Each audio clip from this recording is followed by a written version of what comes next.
या देवी सर्वभूतेषु मां शक्तिरूपेण संस्थिता नमस्तस्यै नमस्तस्यै नमस्तस्यै नमो नमः। जय माता दी। प्रिय भक्तजनों, आप सभी को नवरात्रि व्रत की हार्दिक शुभकामनाएं। माता रानी का आशीर्वाद सदा आपके जीवन में बना रहे। आज इस शुभ अवसर पर मैं आपको सुनाने जा रही हूँ दुर्गा सप्तशती का पाठ। आप हमारे चैनल पर नित्य प्रति दुर्गा सप्तशती का रसपान करेंगे, तो कृपया आप चैनल के साथ जुड़े रहिएगा और अध्याय को पूरा पूरा जरूर सुनिएगा। दुर्गा सप्तशती का पाठ करने से पहले दुर्गा कवच और अलगा स्तोत्र और कीलक का पाठ करना बहुत जरूरी होता है। तो आज मैं आपको सबसे पहले सुनाने जा रही हूँ देवी कवच हिंदी अनुवाद के साथ। तो आप सभी बड़ी श्रद्धा और प्रसन्नचित मन से शांत होकर इस पाठ को पूरा सुनिए और कमेंट में जय माता दी लिखते रहिए। तो आइए सुनते हैं देवी कवच। ओम चंडिका देवी को नमस्कार है। मार्कंडेय जी ने कहा, पितामह जो इस संसार में परम गोपनीय है और मनुष्यों की सब प्रकार से रक्षा करने वाला है, जो अब तक आपने दूसरे किसी के सामने प्रकट नहीं किया, ऐसा कोई साधन मुझे बताइए। ब्रह्मा जी बोले, ब्राह्मण, ऐसा साधन तो एक देवी का कवच ही है, जो गोपनीय से भी परम गोपनीय है, पवित्र और संपूर्ण प्राणियों का उपकार करने वाला है। महामुने, उसे श्रवण करो। देवी की 9 मूर्तियां हैं, जिन्हें नव दुर्गा कहते हैं। उनके पृथक पृथक नाम बतलाए जाते हैं। प्रथम नाम शैलपुत्री है, दूसरी मूर्ति का नाम ब्रह्मचारिणी है, तीसरा स्वरूप चंद्र घंटा के नाम से प्रसिद्ध है, चौथी मूर्ति को कुष्मांडा कहते हैं, पांचवी दुर्गा का नाम स्कंद माता है, देवी के छठे रूप को कात्यायनी कहते हैं, सातवां कालरात्रि और आठवीं स्वरूप महागौरी के नाम से प्रसिद्ध है, नवी दुर्गा का नाम सिद्धिदात्री है। ये सब नाम सर्वज्ञ महात्मा वेद भगवान के द्वारा प्रतिपादित हैं। जो मनुष्य अग्नि में जल रहा हो, रणभूमि में शत्रुओं से घिर गया हो, विश्व संकट में फंस गया हो, इस प्रकार भय से आतुर होकर जो भगवती दुर्गा की शरण में प्राप्त हुए हो, उनका कभी कोई अमंगल नहीं होता।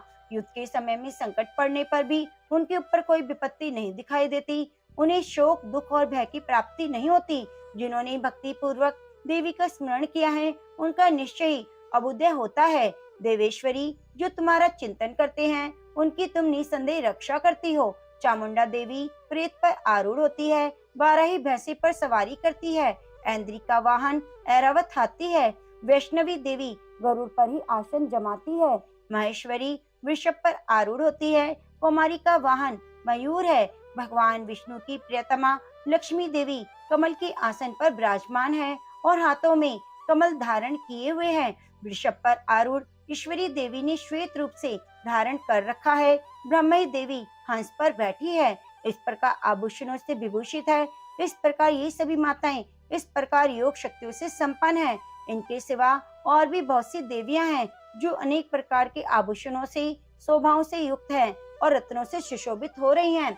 ये संपूर्ण देवियां क्रोध में भरी हुई हैं और भक्तों की रक्षा के लिए रथ पर बैठी दिखाई देती हैं। ये शंख, चक्र, गदा, शक्ति, हल, मूषल, खेटक, कमर, परशु, पाश, कुंत और त्रिशूल एवं उत्तम शान धनुष आदि अस्त्र शस्त्र अपने हाथों में धारण करती हैं। दैत्यों के शरीर का नाश करना, भक्तों का अभयदान देना और देवताओं का कल्याण करना, यही उनके इस शस्त्र धारण करने का उद्देश्य है।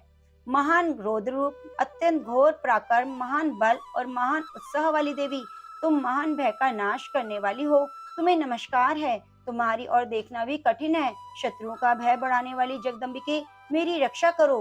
पूर्व दिशा में इंद्र शक्ति, मेरी रक्षा करो। अग्नि कोण में अग्नि शक्ति, दक्षिण दिशा में वराही, नैऋत्य कोण में खड़ग धारणी, मेरी रक्षा करे।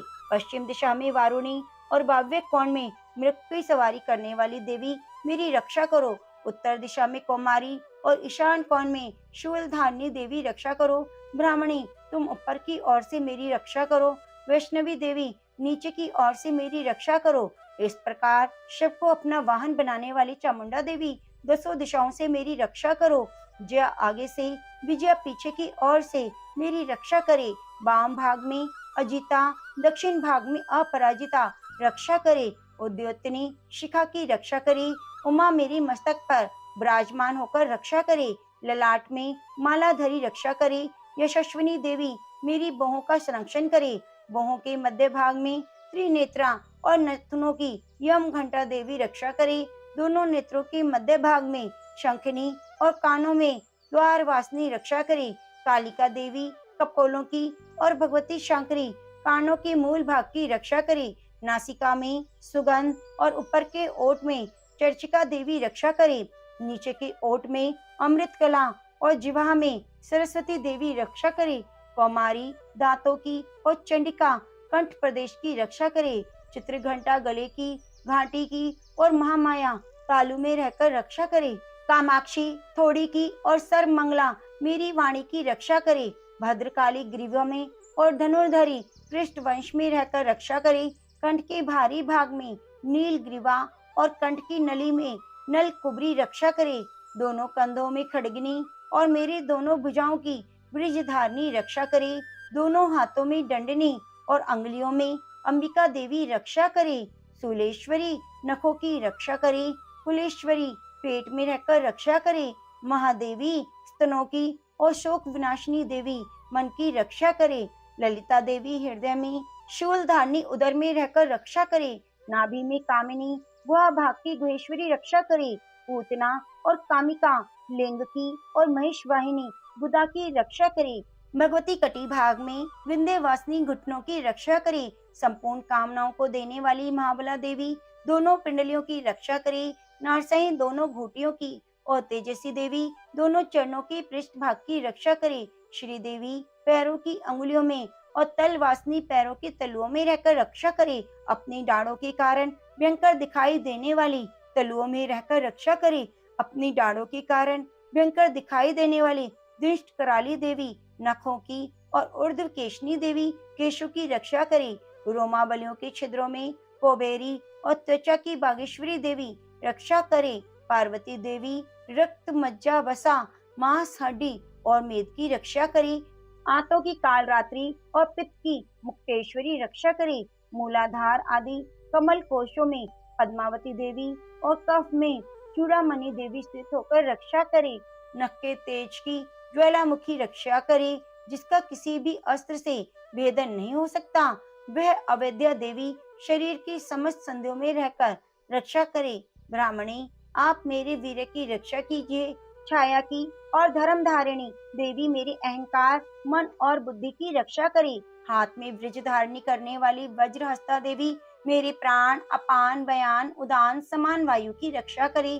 कल्याण से शोभित होने वाली भगवती कल्याण शोभना मेरे प्राण की रक्षा करे। रस रूप गंध स्पर्श इन विषयों का अनुभव करते समय योगिनी देवी रक्षा करे। सत्वगुण रजोगुण तमोगुण की रक्षा सदा नारायणी देवी करे। वराही आरु की रक्षा करे। वैष्णवी धर्म की रक्षा करे। चक्र धारण करने वाली देवी यश कीर्ति लक्ष्मी धन और विद्या की रक्षा करे। इंद्राणी आप मेरी गोत्र की रक्षा करें। चंडिके तुम मेरी पशुओं की रक्षा करो। महालक्ष्मी पुत्रों की रक्षा करे। भैरवी पत्नी की रक्षा करे। मेरे पति की सुपथा और मार्ग की क्षेम करी रक्षा करे। राजा के दरबार में महालक्ष्मी रक्षा करे। सब और व्याप्त रहने वाली विजया देवी संपूर्ण भयों से मेरी रक्षा करे। हे माँ मेरे सुहाग की सदैव रक्षा करना, अमर सुहाग देना। देवी जो स्थान कवच में नहीं कहा गया अतएव रक्षा से रहित है, वह सब तुम्हारे द्वारा सुरक्षित हो, क्योंकि तुम विजयशालिनी और पाप नाशिनी हो। यदि अपने शरीर का भला चाहे तो मनुष्य बिना कवच के कहीं एक पग भी ना जाए। कवच का पाठ करके यात्रा करे। कवच के द्वारा सब और से सुरक्षित जहाँ जहाँ भी जाता है वहाँ वहाँ उसे धन लाभ होता है और संपूर्ण कामनाओं की सिद्धि करने वाली विजय की प्राप्ति होती है। वह जिस जिस अविष्ट वस्तु का चिंतन करता है उसको निश्चय प्राप्त कर लेता है। वह पुरुष उस पृथ्वी पर तुलना रहित महान ऐश्वर्य का भागी होता है। कवच से सुरक्षित मनुष्य निर्भय हो जाता है। युद्ध में उसकी पराजय नहीं होती और वह तीनों लोकों में पूजनीय होता है। देवी का यह कवच देवताओं के लिए भी दुर्लभ है। जो प्रतिदिन नियम पूर्वक तीनों संध्याओं के समय श्रद्धा के साथ इसका पाठ करता है उसे देवी कला प्राप्त होती है और वह तीनों लोकों में कहीं भी पराजित नहीं होता। इतना ही नहीं, वह अपमृत्यु से रहित हो 100 से भी अधिक वर्षों तक जीवित रहता है। मकड़ी चेचक कोढ़ आदि संपूर्ण व्याधियां नष्ट हो जाती हैं। कनेर भांग अफीम धतूरे आदि का स्थावर विष सांप, बिच्छू आदि के काटने से चढ़ा हुआ जंगम विष, अहिफेन, तिल के संयोग आदि से बनने वाला कृत्रिम विष, वे सभी प्रकार के विष दूर हो जाते हैं, उनका कोई असर नहीं होता। इस पृथ्वी पर मारण, मोहन आदि जितने अभिचारिक प्रयोग होते हैं, जितने मंत्र तंत्र होते हैं, वे सब कवच को हृदय में धारण करने पर मनुष्य को देखते ही नष्ट हो जाते हैं। यही नहीं, पृथ्वी पर विचरने वाले ग्राम देवता, आकाशचारी देव विशेष, जल के संबंधी प्रकट होने वाले गण, उपदेश मात्र से सिद्ध होने वाले निम्न कोटि के देवता, उनके जन्म के साथ प्रकट होने वाले देवता, कुल देवता, माला, डाकिनी, शाकिनी, अंतरिक्ष में विचरने वाले अत्यंत बलवती भयानक डाकिनियां, ग्रह, भूत, पिशाच, यक्ष, गंधर्व, राक्षस, ब्रह्म राक्षस, बेताल, कुष्मांड और भैरव आदि अनिष्टकारक देवता भी हृदय में कवच धारण किए रहने पर मनुष्य को देखते ही भाग जाते हैं। कवचधारी पुरुष को राजा से सम्मान वृद्धि प्राप्त होती है। वह कवच मनुष्य के तेज की बुद्धि वृद्धि करने वाला और उत्तम है। कवच का पाठ करने वाला पुरुष अपनी कीर्ति से विभूषित भूतल पर अपने सुयश के साथ साथ वृद्धि को प्राप्त होता है।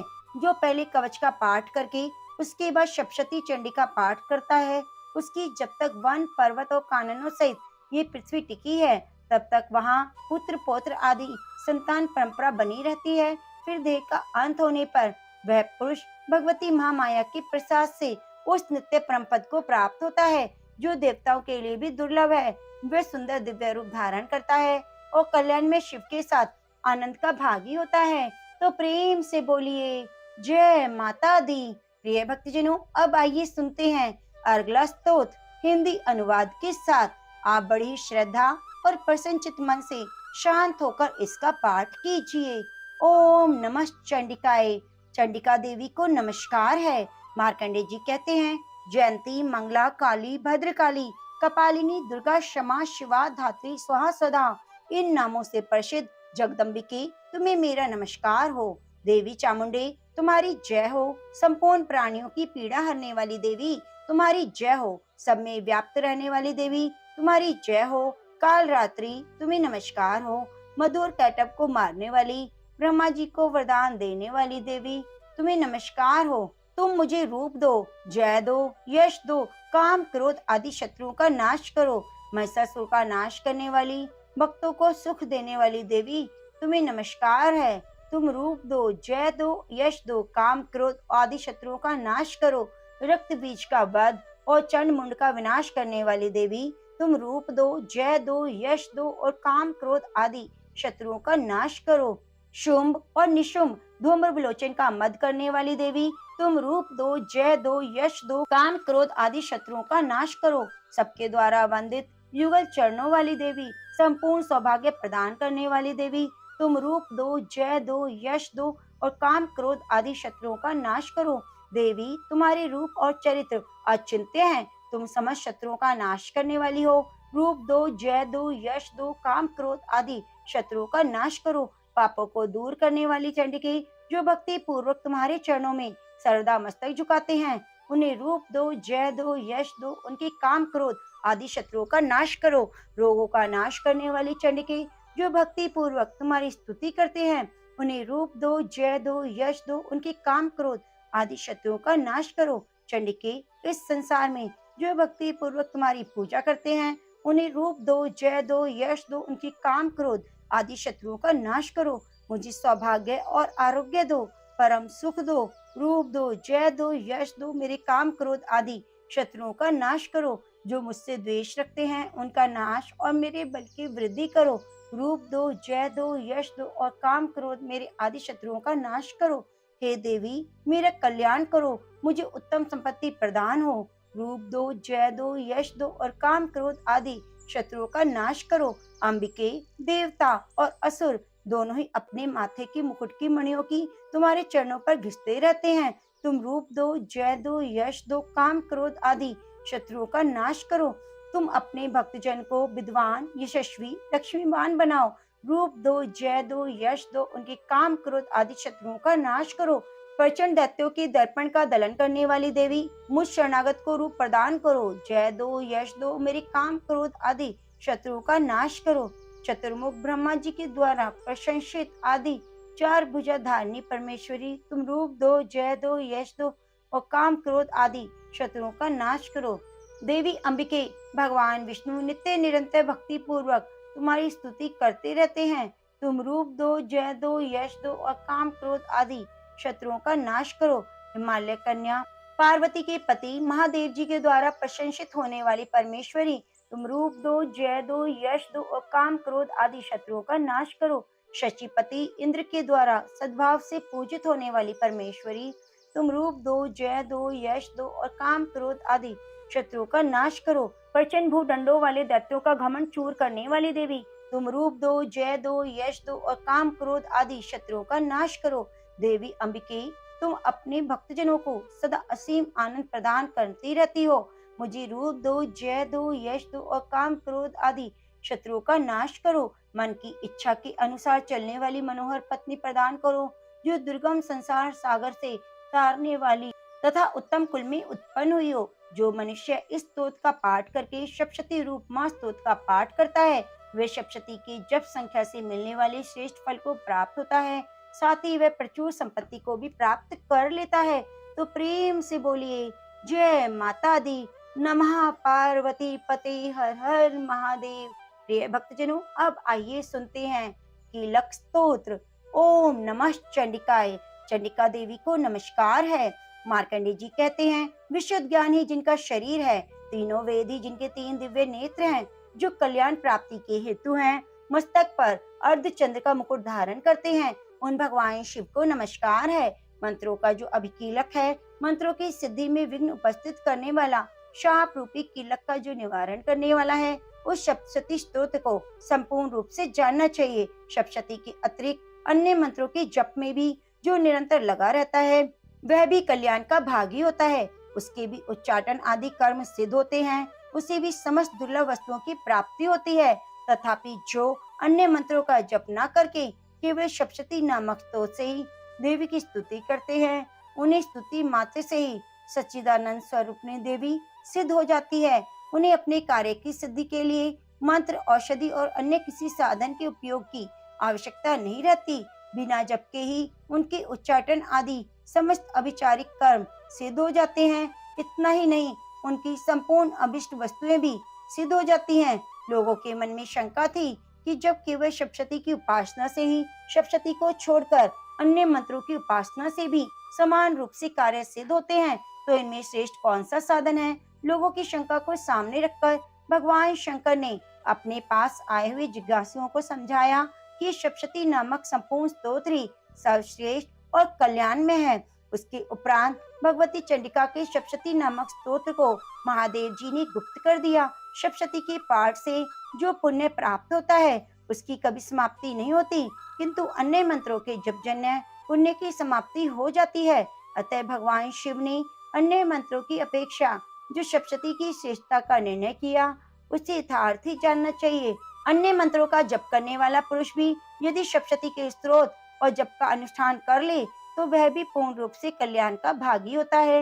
इसमें तनिक भी संदेह नहीं। जो साधक कृष्ण पक्ष की चतुर्दशी और अष्टमी को एकाग्रचित्त होकर भगवती की सेवा में अपना सर्वस्व समर्पित कर देता है, फिर उसे प्रसाद रूप से ग्रहण करता है, उसी पर भगवती देवी प्रसन्न होती है। इस प्रकार सिद्धि के प्रतिबंधक कीलके के द्वारा महादेव जी ने इस स्तोत्र को कीलित कर रखा है। जो पूर्वक कीर्ति से निष्कीलन करके इस सप्तशती स्तोत्र का प्रतिदिन स्पष्ट उच्चारण पूर्वक पाठ करता है, वह मनुष्य सिद्ध हो जाता है, वही देवी का पार्षद होता है और वही गंधर्व भी होता है। सर्वत्र विचरते रहने पर संसार में उसे कहीं भी भय नहीं होता। वह अपमृत्यु के वश में नहीं पड़ता और देह त्यागने पर अनंतर मोक्ष फल को प्राप्त कर लेता है। अतः कीलन को जानकर उसका परिहार करके ही सप्तशती का पाठ आरंभ करें। इसलिए कीलक और निष्कीलन का ज्ञान प्राप्त करने पर ही यह स्तोत्र निर्दोष होता है और विद्वान पुरुष इस निर्दोष स्तोत्र का ही पाठ आरंभ करते हैं। स्त्रियों में जो कुछ भी सौभाग्य दृष्टि गोचर होता है, वह सब देवी के प्रसाद का फल है। इस कल्याण में स्तोत्र का सदा जप करना चाहिए। तो स्तोत्र के मंद स्वर से पाठ करने पर स्वलभ फल की प्राप्ति होती है और उच्च स्वर से पाठ करने पर पूर्ण फल की सिद्धि होती है। अतः उच्च स्वर से ही पाठ आरंभ करना चाहिए। जिनके प्रसाद से ऐश्वर्य, सौभाग्य, आरोग्य, संपत्ति, शत्रुनाश और परम मोक्ष की सिद्धि होती है, उस कल्याण में जगदम्बा की स्तुति मनुष्य क्यों नहीं करते। जय माता दी। ओम नमः शिवाय। प्रिय भक्तजनों, अब आइए रसपान करते हैं दुर्गा सप्तशती के अध्याय का। आज हम रसपान करेंगे प्रथम और द्वितीय अध्याय। इसके बाद सुनेंगे सिद्धि कुंज का स्तोत्र। मेधा ऋषि का राजा सुरत और समाधि को भगवती की महिमा बताते हुए मधु कैटव वध का प्रसंग सुनाना।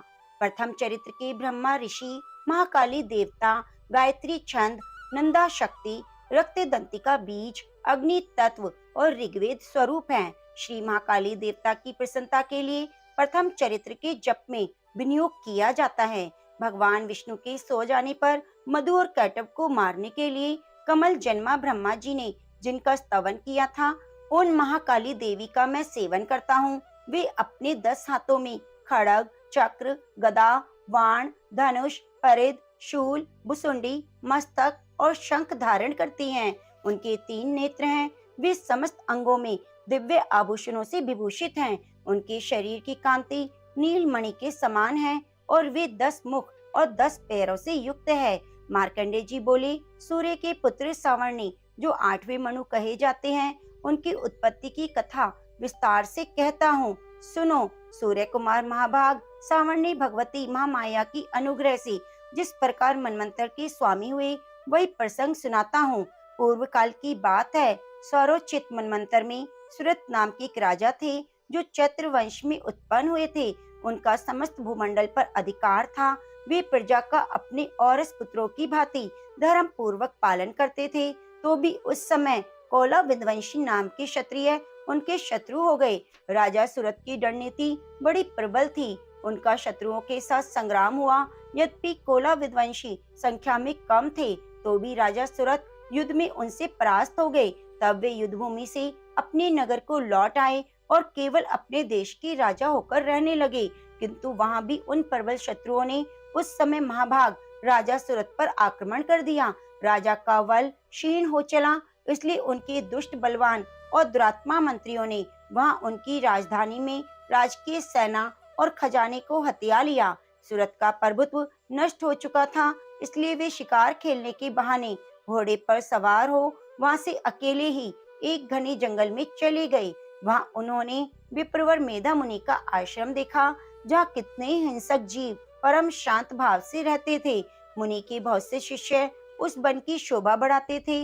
वहां जाने पर मुनि ने उनका सत्कार किया। वे मुनि श्रेष्ठ के आश्रम पर इधर उधर विचरते हुए कुछ काल तक रहे। फिर ममता से आकृष्ट होकर वहां इस प्रकार चिंता करने लगी, पूर्व काल में मेरे पूर्वजों ने जिनका पालन किया था, वही नगर आज मुझसे रहित है। पता नहीं मेरे दुराचारी भृत्यगण उसकी धर्म पूर्वक रक्षा करते हैं या नहीं। जो सदा मद की वर्षा करने वाले और शूरवीर थे, वे प्रधान मेरा हाथी अब शत्रुओं की अधीन होकर न जाने किन भोगों को भोगता होगा। जो लोग मेरी कृपा धन भोजन पाने के लिए सदा मेरे पीछे पीछे चलते थे, वे निश्चय ही अब दूसरे राजाओं का अनुसरण करते होंगे। उन अपव्ययी लोगों के द्वारा खर्च होते रहने के कारण अत्यंत कष्ट से जमा हुआ मेरा धन खाली हो जाएगा।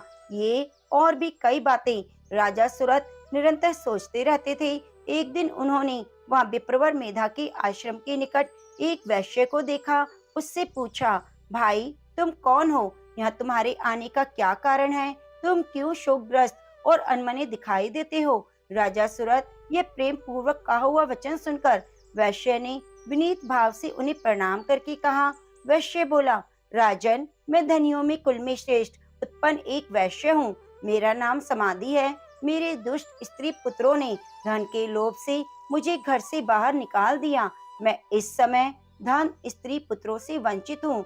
मेरे विश्वसनीय बंधुओं ने मेरा ही धन लेकर मुझे दूर कर दिया है, इसलिए दुखी होकर मैं वन में चला आया हूँ। यहाँ रहकर मैं इस बात को नहीं जानता कि मेरे पुत्रों की, स्त्री की और स्वजनों की कुशल है या नहीं। इस समय घर में वे कुशल हैं या नहीं, उन्हें कोई कष्ट तो नहीं। वे मेरे पुत्र कैसे हैं? क्या वे सदाचारी हैं या दुराचारी हो गए हैं? राजा ने पूछा, जिन लोभी स्त्री पुत्र आदि ने धन के कारण तुम्हें घर से निकाल दिया, उनके प्रति तुम्हारे मन में इतना स्नेह का बंधन क्यों है? वैश्य बोला, आप मेरे विषय में जैसी बात कहते हैं वह सब ठीक है, किंतु क्या करूं? मेरा मन निष्ठुरता नहीं धारण करता।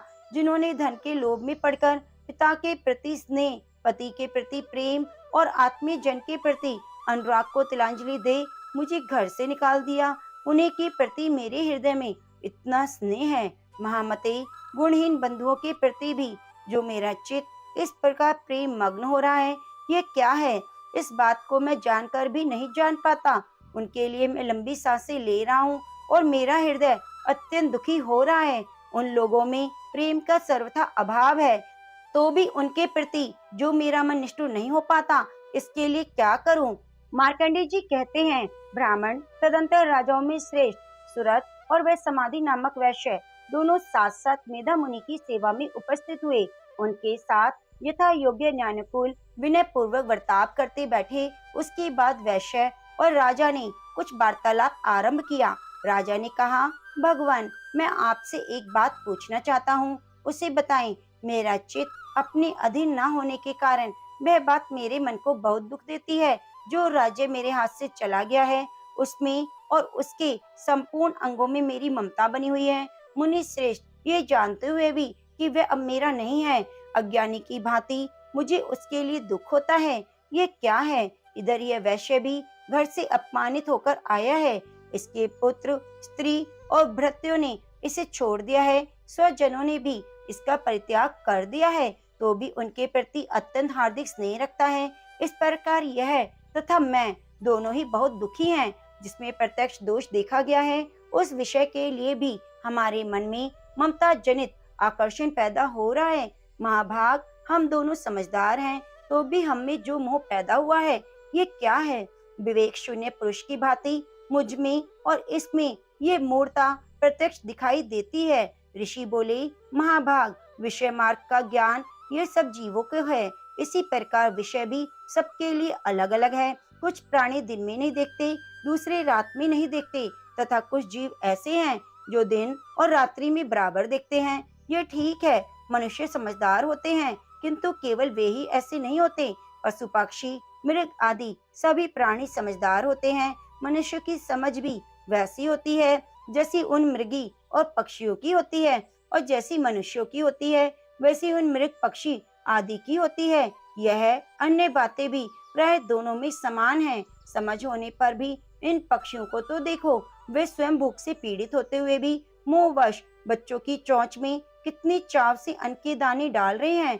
नरश्रेष्ठ, क्या तुम नहीं देखते कि मनुष्य समझदार होते हुए भी लोभवश अपने किए हुए उपकार का बदला पाने के लिए पुत्रों की अभिलाषा करते हैं? यद्यपि उन सब में समझ की कमी नहीं है, तथापि वे संसार की स्थिति बनाए रखने वाले भगवती महामाया की प्रभाव के द्वारा ममता में भंवर से युक्त मोह के गहरे गर्त में गिराए गए हैं। इसलिए इसमें आश्चर्य नहीं करना चाहिए। जगदीश्वर भगवान विष्णु की योग निद्रा रूपा जो भगवती महामाया है, उन्हीं से यह जगत मोहित हो रहा है। वे भगवती महामाया देवी ज्ञानियों के भी चित्त को बलपूर्वक खींचकर मोह में डाल देती है। वे इस संपूर्ण चराचर जगत की सृष्टि करती है, और वे ही प्रसन्न होने पर मनुष्यों को मुक्ति के लिए वरदान देती है। वे ही पराविद्या, संसार बंधन और मोक्ष की हेतु भूता सनातनी देवी और संपूर्ण ईश्वरों की अधीश्वरी है। राजा ने पूछा, भगवान, जिन्हें आप महामाया कहते हैं, वे देवी कौन है? ब्राह्मण, उनका आविर्भाव कैसे हुआ और उनके चरित्र कौन कौन है? ब्रह्मवेताओं में श्रेष्ठ महर्षि उन देवी का जैसा प्रभाव हो, जैसा स्वरूप हो, जिस प्रकार प्रादुर्भाव हुआ हो, वह सब मैं आपके मुख से सुनना चाहता हूँ। ऋषि बोले, राजन, वास्तव में तो वे देवी नित्य स्वरूपा ही हैं। संपूर्ण जगत उन्हीं का रूप है। उन्होंने समस्त विश्व को व्याप्त कर रखा है, तथापि उनका प्राकट्य अनेक प्रकार से होता है। वे मुझसे सुनो, यद्यपि वे नित्य और अजन्मा है, तथापि जब देवताओं का कार्य सिद्ध करने के लिए प्रकट होती हैं, उस समय लोक में उत्पन्न हुई कहलाती हैं। कल्प के अंत में जब संपूर्ण जगत एकांत वर्ण में निमग्न हो रहा था और प्रभु भगवान विष्णु शेषनाग की सैया बिछाकर योग निद्रा का आश्रय ले रहे थे, उस समय उनके कानों के मैल से दो भयंकर असुर पैदा हुए, जो मधु और कटव के नाम से विख्यात थे। वे दोनों ब्रह्मा जी का वध करने को तैयार हो गए। भगवान विष्णु के नाभि कमल में विराजमान प्रजापति ब्रह्मा जी ने जब उन दोनों को भयानक असुरों को अपने पास आया और भगवान को सोया हुआ देखा, तब एकाग्रचित होकर उन्होंने भगवान विष्णु को जगाने के लिए उनके नेत्रों में निवास करने वाली योग निद्रा का स्तवन आरंभ किया, जो इस विश्व की अधीश्वरी, जगत को धारण करने वाली, संसार का पालन करने वाली, संहार करने वाली तेज स्वरूप भगवान विष्णु की अनुपम शक्ति है। उन्हीं भगवती निद्रा देवी की भगवान ब्रह्मा स्तुति करने लगे। ब्रह्मा जी ने कहा, देवी तुम्ही स्वहा, तुम्ही सदा, तुम्ही वशकार हो, स्वर भी तुम्हारे स्वरूप हैं, तुम्ही जीवनदायिनी सुधा हो, नित्य अक्षर, प्रणम्य आकार, उकार, मकार, इन तीन मात्राओं के रूप में तुम्ही स्थित हो। इन तीन मात्राओं के अतिरिक्त जो बिंदु रूपा नित्य अर्ध मात्रा है, जिसका विशेष रूप से उच्चारण नहीं किया जा सकता, वह भी तुम्ही हो। देवी तुम इस संध्या सावित्री परम जननी हो। देवी तुम इस विश्व ब्रह्मांड को धारण करती हो, तुम्ही से इस जगत की सृष्टि होती है, तुम्ही से पालन होता है और तुम्ही कल्प के अंत में सबको अपना ग्रास बना लेती हो। जगन्मयी देवी, इस जगत की उत्पत्ति के समय तुम सृष्टि रूपा हो, पालन काल में स्थिति रूपा हो, कल्पांत के समय में संहार रूप धारण करने वाली हो। तुम्ही महाविद्या, महामाया, महामेधा, महास्मृति, महामोह रूपा, महादेवी, महासुरी हो। तुम्ही तीनों गुणों को उत्पन्न करने वाली सबकी प्रकृति हो। भयंकर काल रात्रि, महारात्रि, मोहरात्रि भी तुम्ही हो। तुम्ही श्री, तुम्ही ईश्वरी, तुम्ही ह्रीम और तुम्ही बोध स्वरूपा बुद्धि हो। लज्जा, पुष्टि, तुष्टि, शांति, क्षमा भी तुम्ही हो। तुम खड़ग धारिणी, शूल धारिणी, घोर रूपा और गदा, चक्र, शंख और धनुष धारण करने वाली हो। बाण, भुसुंडी और परिध, ये सब तुम्हारे अस्त्र हैं। तुम सौम्य और सौम्यतर हो। इतना ही नहीं, जितने भी सौम्य और सुंदर पदार्थ हैं, उन सबकी अपेक्षा तुम अत्यधिक सुंदरी हो। पर और अपर, सबसे परे रहने वाली परमेश्वरी तुम ही हो। सर्व स्वरूपे देवी, कहीं भी सत असत रूप जो कुछ वस्तुएं हैं, उन सबकी जो शक्ति है, वे तुम ही हो। ऐसी अवस्था में तुम्हारी स्तुति क्या हो सकती है, जो इस जगत की सृष्टि, पालन और संहार करते हैं। उन भगवान को भी जब तुमने निद्रा के अधीन कर दिया, जब तुम्हारी स्तुति करने में यहाँ कौन समर्थ हो सकता है। मुझको, भगवान शंकर को और भगवान विष्णु को भी तुमने शरीर धारण कराया है, अतः तुम्हारी स्तुति करने की शक्ति किसमें है देवी। तुम तो अपने इन उदार प्रभावों से प्रशंसित हो। ये जो दोनों दुर्दश असुर मधु और कैटव हैं, इनको मुंह में डाल दो और जगदीश्वर भगवान विष्णु को शीघ्र ही जगा दो। साथ ही इनके भीतर इन दोनों महान असुरों को मार डालने की बुद्धि उत्पन्न कर दो। ऋषि कहते हैं, राजन, जब ब्रह्मा जी ने वहां मधु और कैटव को मारने के उद्देश्य से भगवान विष्णु को जगाने के लिए तमोगुण की अधिष्ठात्री देवी योग निद्रा की इस प्रकार स्तुति की, तब भी भगवान के नेत्र, मुख, नासिका, बाहु, हृदय और वक्षस्थल से निकलकर अव्यक्त जन्मा ब्रह्मा जी की दृष्टि के समक्ष खड़ी हो गई। योग निद्रा से युक्त होने पर जगत के स्वामी भगवान जनार्दन उन 51 के जल में शेष नाग की सैया से जाग उठे। फिर उन्होंने उन दोनों असुरों को देखा। वे दुरात्मा मधु और कैटव अत्यंत बलवान और पराक्रमी थे। क्रोध से लाल आंखें किए ब्रह्मा जी को खा जाने के लिए उद्योग कर रहे थे। तब भगवान श्री हरि ने उठकर उन दोनों के साथ 5000 वर्षों तक केवल बाहु युद्ध किया। वे दोनों भी अत्यंत बल के कारण उन्मत्त हो रहे थे। इधर महामाया ने भी उन्हें मोह में डाल रखा था, इसलिए वे भगवान विष्णु से कहने लगे, हम तुम्हारी वीरता से संतुष्ट हैं, तुम हम लोगों से कोई वर मांगो। श्री भगवान बोले, यदि तुम दोनों मुझ पर प्रसन्न हो तो मेरे हाथों से मारे जाओ। बस इतना सा ही मैंने वर मांगा, यहाँ दोनों कुछ और वर क्या लेना है। ऋषि कहते हैं, इस प्रकार धोखे में आ जाने पर जब उन्होंने संपूर्ण जगत में जल ही जल देखा, तब कमल नयन भगवान से कहा, जहाँ पृथ्वी जल में डूबी ना हो, जहाँ सूखा स्थान हो, वहीं हमारा वध करो। ऋषि कहते हैं, तब तथास्तु कहकर शंख चक्र गदा धारण करने वाले भगवान ने उन दोनों के मस्तक अपनी जांघ पर रखकर चक्र से काट डाले। इस प्रकार वे देवी महामाया ब्रह्मा जी की स्तुति करने पर स्वयं प्रकट हुई थी। अब पुनः तुमसे उनके प्रभाव का वर्णन करता हूँ, सुनो। इस प्रकार श्री मार्कंडे पुराण में सावर्णिक मनवंतर की कथा के अंतर्गत देवी महात्म्य में मधु कैटव वध नामक पहला अध्याय संपूर्ण हुआ। तो प्रेम से बोलिए जय माता दी, जय माँ भवानी। अब आइए सुनते हैं द्वितीय अध्याय, देवताओं के तेज से देवी का प्रादुर्भाव और महिषासुर की सेना का वध। ओम। मध्यम चरित्र के विष्णु ऋषि, महालक्ष्मी देवता, उष्णिक छंद, शाकंभरी शक्ति, दुर्गा बीज, वायु तत्व और यजुर्वेद स्वरूप हैं। श्री महालक्ष्मी की प्रसन्नता के लिए मध्यम चरित्र के पाठ में इनका विनियोग है। मैं कमल के आसन पर बैठी हुई प्रसन्न मुख वाली महिषासुर मर्दिनी भगवती महालक्ष्मी का भजन करती हूँ, जो अपने हाथों में अक्षमाला, फरसा, गदा, वाण, वज्र, पद्म, धनुष, कुंडिका, दंड, शक्ति, खड़ग, ढाल, शंख, घंटा, मधुपात्र, शूल, पाश और चक्र धारण करती हैं। ऋषि कहते हैं पूर्व काल में देवताओं और असुरों में पूरे 100 वर्षों तक घोर संग्राम हुआ था। उसमें असुरों का स्वामी महिषासुर था और देवताओं के नायक इंद्र थे। उस युद्ध में देवताओं की सेना महाबली असुरों से परास्त हो गई थी। संपूर्ण देवताओं को जीतकर महिषासुर इंद्र बन बैठा। तब प्रजापति देवता प्रजापति ब्रह्मा जी के आगे करके उस स्थान पर गए जहाँ भगवान शंकर और विष्णु विराजमान थे। देवताओं ने महिषासुर के पराक्रम और अपनी पराजय का यथावत वृतांत उन दोनों देवेश्वरों से विस्तार पूर्वक कह सुनाया। वे बोले, भगवान, महिषासुर सूर्य, इंद्र, अग्नि, वायु, चंद्रमा, यम, वरुण और अन्य देवताओं को भी अधिकार छीनकर स्वयं ही सबका अधिष्ठाता बन बैठा है। उस दुरात्मा महेश ने सभी देवताओं को स्वर्ग से निकाल दिया है। अब वे मनुष्यों की भांति पृथ्वी पर विचरते हैं। दैत्यों की सारी करतूत हमने आप लोगों से कह सुनाई। अब हम आपको ही शरण में आए हैं। आप उसके बद का कोई उपाय सोचिए। इस प्रकार देवताओं के वचन सुनकर भगवान विष्णु और शिव ने दैत्यों पर बड़ा क्रोध किया। उनकी भौहें तन गई, मुंह टेढ़ा हो गया। तब अत्यंत कोप में भरे हुए चक्रपाणी श्री विष्णु के मुख से एक महान तेज प्रकट हुआ। इस प्रकार ब्रह्मा, शंकर और इंद्र आदि अन्य देवताओं ने शरीर से भी बड़ा भारी तेज निकला। वह सब मिलकर एक हो गया। महान तेज का वह पुंज पर्वत सा जान पड़ता था। देवताओं ने देखा वहां उसकी ज्वालाएं संपूर्ण दिशाओं में व्याप्त हो रही थीं। संपूर्ण देवताओं के शरीर से प्रकट हुए उस तेज का कहीं तुलना नहीं थी।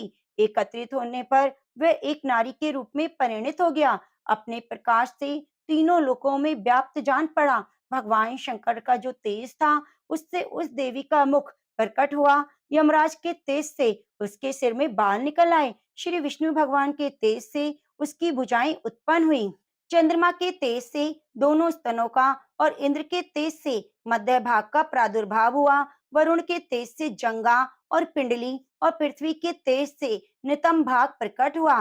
ब्रह्मा के तेज से दोनों चरण और सूर्य के तेज से उसकी अंगुलियां हुई। वसुओं के तेज से हाथों की अंगुलियां और कुबेर के तेज से नासिका प्रकट हुई। उस देवी के दांत प्रजापति के तेज से और तीनों नेत्र अग्नि के तेज से प्रकट हुए थे। उनकी भौहें संध्या की और कान वायु के तेज से उत्पन्न हुए थे। इस प्रकार अन्य देवताओं के तेज से भी उस कल्याणी देवी का आविर्भाव हुआ। उसके बाद सभी देवताओं के तेज पुंज से प्रकट हुई देवी को देखकर महिषासुर के सताए हुए देवता बहुत प्रसन्न हुए। पिनाकधारी भगवान शंकर ने अपने शूल से एक शूल निकालकर उन्हें दिया। फिर भगवान विष्णु ने भी अपने चक्र से चक्र उत्पन्न करके भगवती को अर्पण किया। वरुण ने भी शंख भेंट किया। अग्नि ने उन्हें शक्ति दी। वायु ने धनुष और बाण से भरे हुए 2 तरकश प्रदान किए। सहस्त्र नेत्रों वाले देवराज इंद्र ने अपने वज्र से वज्र उत्पन्न करके दिया। ऐरावत हाथी से उतारकर 1 घंटा भी प्रदान किया। यमराज ने काल दंड से दंड, वरुण ने पास, प्रजापति ने स्फटिक की काक्ष की माला, ब्रह्मा जी ने कमंडलू भेंट किया। सूर्य ने देवी के समस्त रोमकूपों में अपनी किरणों का तेज भर दिया। काल ने उन्हें चमकती हुई ढाल और तलवार दी। क्षीर समुद्र में उज्जवल हार और कभी जीर्ण न होने वाले 2 दिव्य वस्त्र भेंट किए। साथ ही उन्होंने दिव्य चूड़ामणि, 2 कुंडल, कड़े, उज्जवल अर्धचंद्र, सब बाहुओं के लिए केयूर, दोनों चरणों के लिए निर्मल नुपुर, गले की सुंदर हंसली और सब अंगुलियों में पहनने के लिए रत्नों की बनी हुई अंगूठियां भी दी। विश्वकर्मा ने उन्हें अत्यंत निर्मल फरसा भेंट किया। साथ ही अनेक प्रकार के अस्त्र अभेद्य कवच दिए। इनके सिवा मस्तक और वक्षस्थल पर धारण करने के लिए कभी न कुमलाने वाले कमलों की मालाएं भी दी। जल्दी ने उन्हें सुंदर कमल का फूल भेंट किया। हिमालय ने सवारी के लिए सेंग और भांति भांति के रत्न समर्पित किए। धनाध्यक्ष कुबेर ने मधु से भरा हुआ पान पात्र दिया। संपूर्ण नागों के राजा शेष ने, जो इस पृथ्वी को धारण करते हैं, उन्हें बहुमूल्य मणियों से विभूषित नागहार भेंट किया। इस प्रकार अन्य देवताओं ने भी आभूषण और अस्त्र शस्त्र देकर देवी का सम्मान किया। उसके बाद उन्होंने बारंबार अट्टहास पूर्वक उच्च स्वर से गर्जना की। उनके भयंकर नाद से संपूर्ण आकाश गूंज उठा। देवी का ये अत्यंत उच्च स्वर से किया हुआ सिंहनाद कहीं समा ना सका। आकाश उसके सामने लघु प्रतीत होने लगा। उससे बड़े जोर की प्रतिध्वनि हुई, जिससे संपूर्ण विश्व में हलचल मच गई और संपूर्ण विश्व कांप उठा।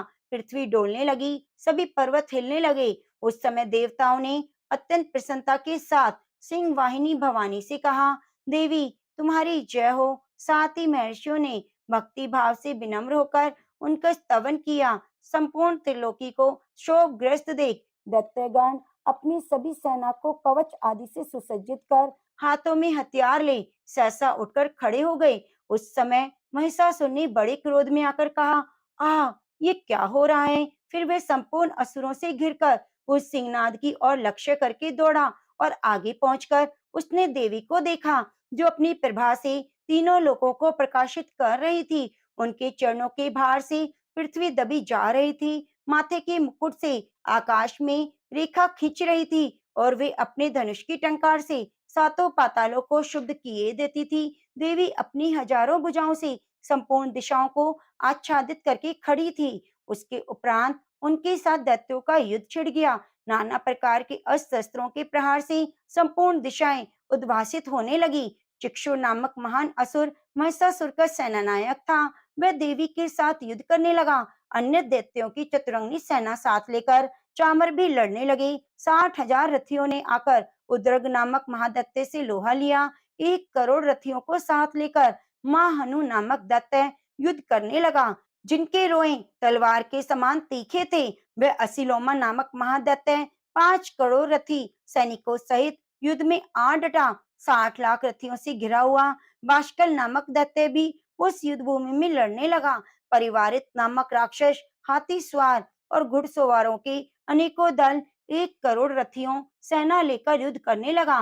बिडाल नामक दैत्य 5 अरब रथियों से घिरकर लोहा लेने लगा। उसके अतिरिक्त और भी हजारों महादैत्य रथ हाथी और घोड़ों की सेना साथ लेकर महादेवी के साथ युद्ध करने लगे। स्वयं महिषासुर उस रणभूमि में कोटि कोटि सहस्त्र रथ हाथी और घोड़ों की सेना से घिरा हुआ था।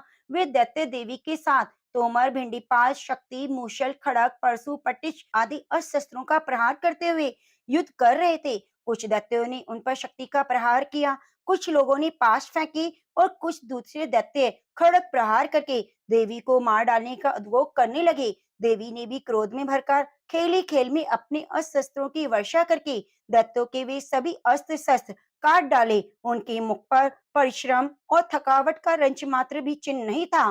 देवता और ऋषि उनकी स्तुति करते थे और वे भगवती परमेश्वरी दैत्यों के शरीरों पर अस्त्र शस्त्रों की वर्षा करती रही। देवी का वाहन सिंह भी क्रोध में भरकर गर्दन के बालों को हिलाता हुआ असुरों की सेना में इस प्रकार विचरने लगा, मानो वनों में दावानल फैल रहा हो। रणभूमि में दैत्यों के साथ युद्ध करती हुई अंबिका देवी ने जितने निश्वास छोड़े, वे सभी तत्काल सैकड़ों हजारों गणों के रूप में प्रकट हो गए और परशु, भिंडीपाल, खड़ग, पट्टिश आदि अस्त्रों द्वारा असुरों का सामना करने लगे।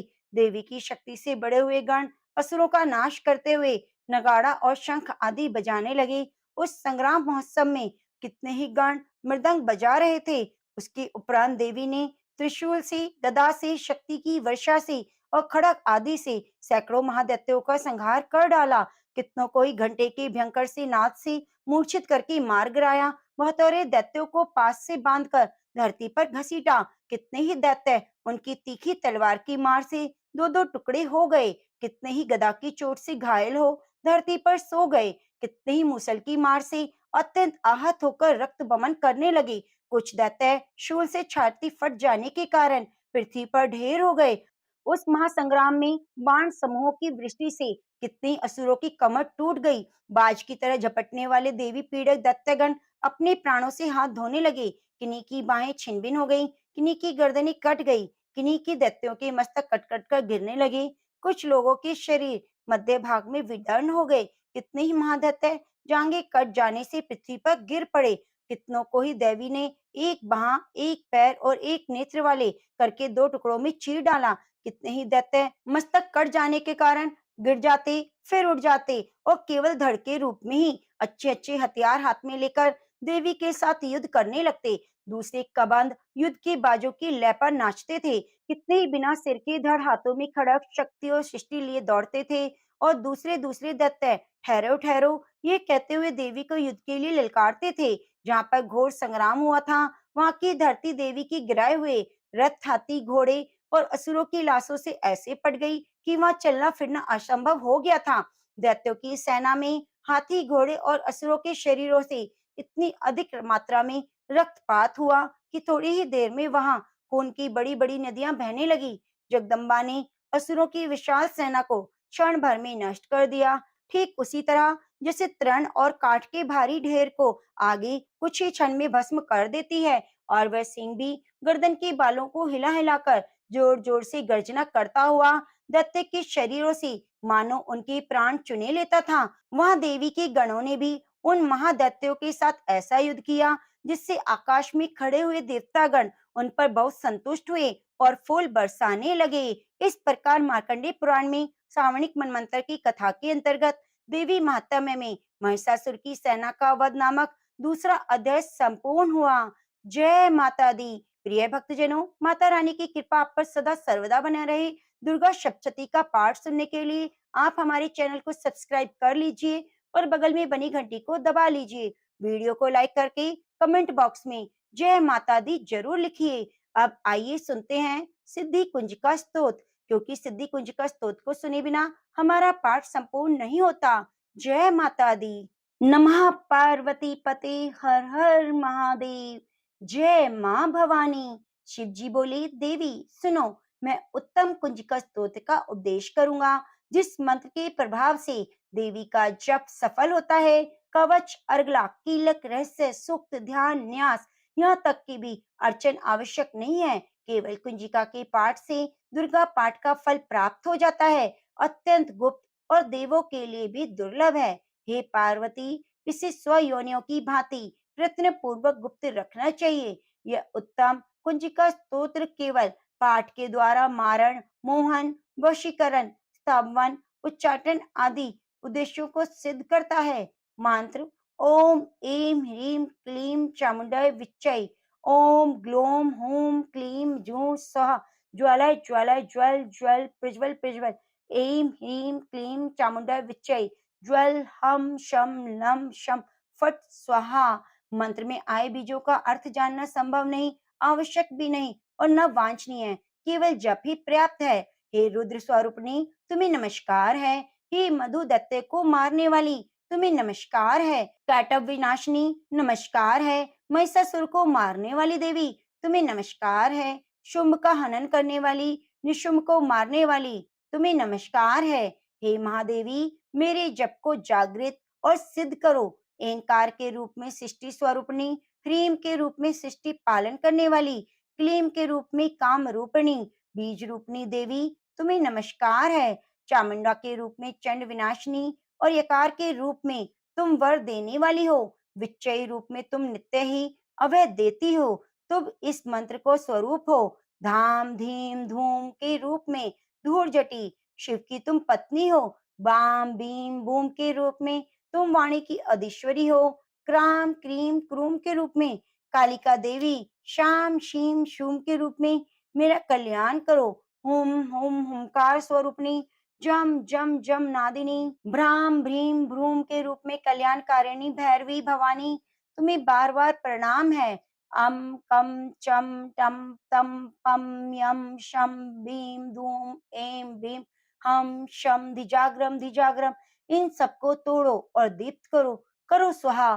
पाम पीम पोम के रूप में तुम पार्वती पूर्णा हो। खाम खीम खूम के रूप में तुम खेचरी अथवा खिचड़ी मुद्रा हो। शाम शीम शूम स्वरूपणी सप्तशती देवी के मंत्र को मेरे लिए सिद्ध करो। ये कुंजिका स्तोत्र मंत्र को जगाने के लिए है। इसे भक्तिहीन पुरुष को नहीं देना चाहिए।